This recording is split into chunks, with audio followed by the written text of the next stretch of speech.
కుంభరాశి వారికి 21 డిసెంబర్ 2024 నుండి 31 డిసెంబర్ 2024 వరకు గోచార ఫలితాలు ఏ విధంగా ఉంటాయనేది సశాస్త్రీయమైన పద్ధతిలో తెలుసుకునేటువంటి ప్రయత్నం చేద్దాం. ఇక్కడ కుంభరాశి వారికి కుంభరాశిలోనే శుక్రుని యొక్క సంచారం ఒక 3 రోజులు, వెనక ఉన్నటువంటి వ్యయస్థానంలో ఒక 8 రోజులు సంచారం చేస్తూ ఉన్నారు. ముఖ్యంగా గోచారంలో వ్యయస్థానంలో రాణించేటటువంటి శుభప్రదమైన ఫలితాలు ఇచ్చేటటువంటి ఏకైక గ్రహం శుక్రగ్రహం మాత్రమే. కాబట్టి జన్మంలో ఉన్నప్పుడు 3 రోజులు, వ్యయస్థానంలో ఉన్నటువంటి 8 రోజులు కూడా ఈ కుంభరాశి వారికి చక్కటి ఫలితాలని శుక్ర భగవానుడు ఇస్తూ ఉన్నాడు. తద్వారా లలిత కళల్లో ఉన్నటువంటి వారికి మంచి యోగకారకమైనటువంటి ఫలితాలు ఇస్తాడు. టీవీ రంగంలో, సినిమా రంగంలో ఉన్న వాళ్ళకి మంచి ఫలితాలు ఇస్తాడు. అలాగే ఈ షేర్ మార్కెట్లో పెట్టుబడి పెట్టేటటువంటి వారికి కూడా చాలా చక్కటి ఫలితాలన్నీ ఇస్తాడు. ఈ వ్యయ జన్మస్థానాల్లో సంచారం చేసేటప్పుడు. ఇకపోతే ద్వితీయ స్థానంలో శని సంచారం మాత్రం కొంచెం ఇబ్బందులు కలగజేస్తాడు. ధన విషయంలోనూ, వాక్కు విషయంలోనూ, కుటుంబ విషయంలోనూ కొంచెం ఇబ్బందులు కలగజేసే పరిస్థితి అంతా మనకి గోచరిస్తూ ఉంటుంది. కొంచెం అనారోగ్యాలు కావచ్చు, ధనానికి కష్టం కావచ్చు, ఈ విధమైన ఫలితాలన్నీ కూడా మనకి శని భగవానుడు ఇస్తారు. ఇక ద్వితీయ స్థానంలో రాహుగ్రహం యొక్క సంచారం జరుగుతోంది.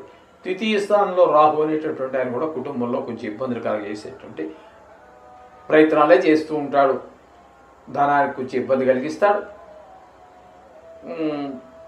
అనారోగ్యాలు కలిగిస్తాడు, మాటలో కొంచెం కఠినత్వం, ఇవన్నీ గోచరిస్తూ ఉంటాయి కుంభరాశి వారికి. ఇక తృతీయంలో గురువుగా మనం తీసుకున్నట్టయితే, తృతీయంలో గురువు ఏమాత్రం శుభప్రదమైనటువంటి ఫలితాలను ఇవ్వజాలరు. ఎవరి యొక్క సహాయ సహకారాలు మీరు ఆశించినప్పటికీ కూడా అనుకూలమైనటువంటి ఆ ధనాదాయం పెరిగిపోతుంది, ఆ సహాయ సహకారాలు కూడా లోపిస్తాయి. ఈ విధంగా కొంచెం ఇబ్బందికరమైనటువంటి పరిస్థితులే మనకి గురువు యొక్క సంచారం సూచిస్తూ ఉన్నది. ఇకపోతే పంచమంలో కుజుని యొక్క సంచారంగా మనం తీసుకోవాలి.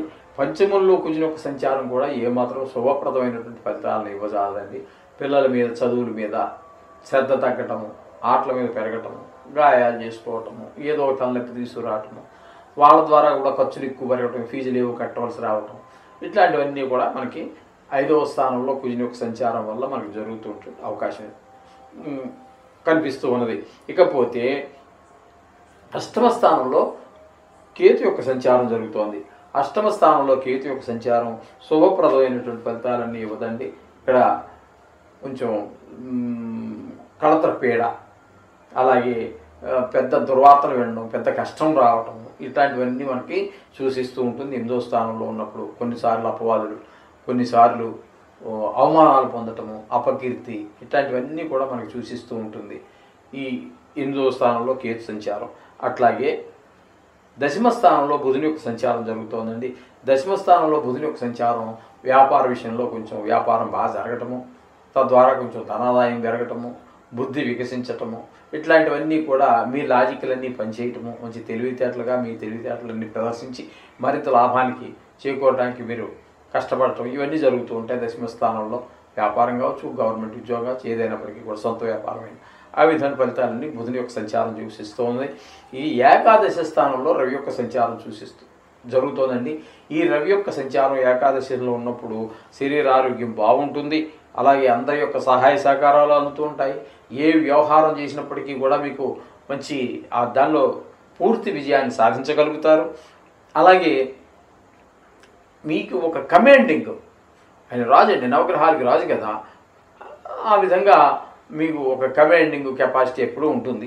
10వ స్థానంలో ఉన్నారు కాబట్టి, ఇప్పుడు ప్రస్తుతానికి ఏకాదశ స్థానంలో ఉన్నారు కాబట్టి ఆ కమాండింగ్ కెపాసిటీ అంటే అందరినీ సూపర్వైజింగ్ లాగా అందరినీ కంట్రోల్ చేసే విధంగా మంచి పొజిషన్లో ఉంటారు.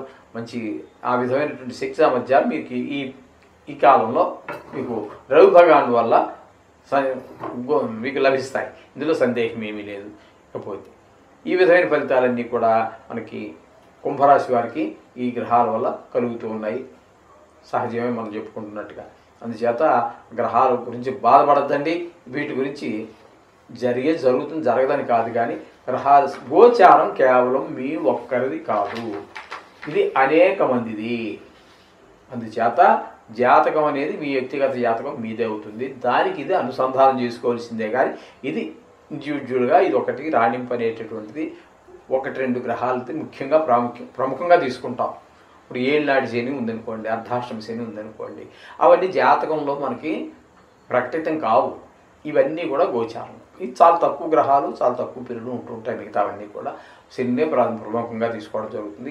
తర్వాత రాహుకేతులు, గురు, ఈ 4 గ్రహాలనే మనం ప్రముఖంగా తీసుకోవడం జరుగుతుంది. అంచేతంటే మనకి జాతకంలో బాగున్నప్పటికీ ఇక్కడ గోచారంలో బాగలేకపోతే కొన్ని ఇబ్బందులు కలిగించేటువంటి అవకాశం ఈ 4 గ్రహాలకే ఉంటుందండి. అందుచేత వీటినే ప్రముఖంగా తీసుకోండి. అంచేత ఎక్కువ గ్రహాలు అనుకూలత ప్రతికూలత జరుగుతూ ఉంటాయి, దాని గురించి ఏం కంగారు పడక్కర్లేదు. మామూలు జాతకరీత్యా చూసుకున్నప్పుడు ఆ శాంతిలో చేసుకోవచ్చు. ఇందులో చేయాలంటే ఏళ్ళనాటి శని అట్లాంటి వాటికి మనం చేసుకోవాల్సి ఉంటుంది. ఇవి పెద్ద భయంకరమైనటువంటివి ఏం కాదు, చాలా తక్కువ ఖర్చుతో కూడుకున్నటువంటివి. రోజు మీకు కనుక గుడికి వెళ్ళటమో లేకపోతే నవగ్రహాలు చదువుకోవడం అయితే ఈ గోచార రీత్యా అసలు పట్టించుకోవాల్సిన పని కూడా ఉంది. ఆ ఏళ్ళనాటి శని అట్లాంటి వాటిని పట్టించుకోవాలి. కానీ ఈ చిన్న చిన్న గ్రహాలు చాలా తక్కువ కాలం కదండి, వారంలోనూ 10 రోజులకి, పక్షానికి, 4 రోజులకి ఉండే వాటి గురించి పట్టించుకోవాల్సినటువంటి పని అంతగా ఉండదు. అలా చెప్పి పక్కన పెట్టడానికి లేదండి, దాని ప్రాముఖ్యత దానికి ఉంటుంది. అందుచేత ఆ విధంగా రోజు నవగ్రహ పారాయణ చేసుకోండి. అన్ని శుభాలు, సకల శుభాలు పొందండి. శుభం భూయాత్.